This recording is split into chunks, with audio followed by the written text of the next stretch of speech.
Воздух. Вот я вам уже рассказал, как в теле можно ощутить и как через тело можно работать со стихией Земля.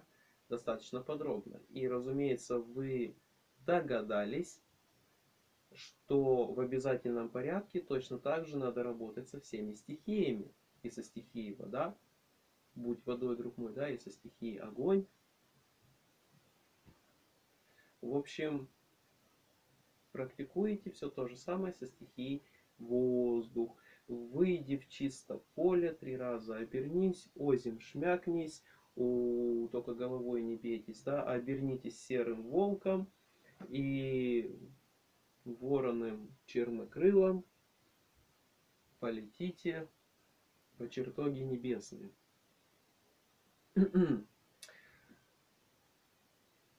Выходите в любое место, где дует сильный ветер. Почему я сказал поле? Так, потому что в поле всегда дует ветер. Либо ветреная погода, либо вы едете очень быстро на велосипеде, либо на мопеде. Настолько быстро, что создается встречный поток воздуха, а также любые игры с кондиционерами и вентиляторами. Только, опять повторюсь, не простужаемся, не переохлаждаемся, не выветриваем себя, а особенно если вы подвержены простудным заболеваниям. Берегите горло, не простужайтесь, одевайтесь всегда соответственно погоде. Ради красивого селфи зимой голой задницей светить не надо. То, что ты красавица, можно показать и без голой задницы. Даже на селфи. Вот так вот.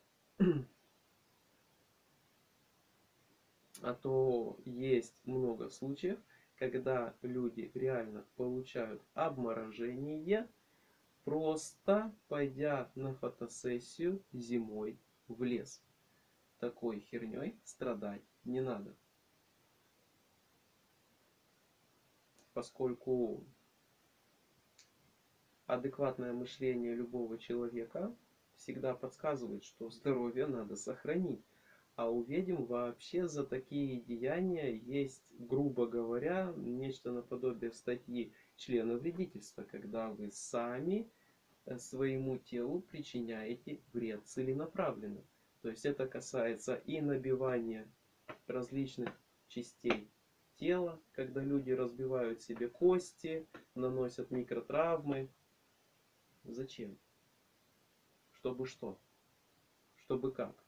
Железный лом все равно будет прочнее твоих набитых рук. Я уже молчу про то, что пуля, она летит очень быстро, и ей по барабану, набиты у тебя кулаки или нет, да, а при этом вред своему телу вы нанесете, поэтому не набиваем руки, а также следим за здоровьем, не переохлаждаемся в воде, не обжигаемся у огня, не задыхаемся под землей, когда себя закапываем, да, ни в коем случае. И точно так же не простужаемся, когда практикуем магию воздуха. То есть один из способов выйти так, чтобы вас продувал ветер и по ощущениям продувал вас насквозь. Один способ, да. Следующий способ это подняться на крышу высотки, крышу высотного здания. Ни в коем случае не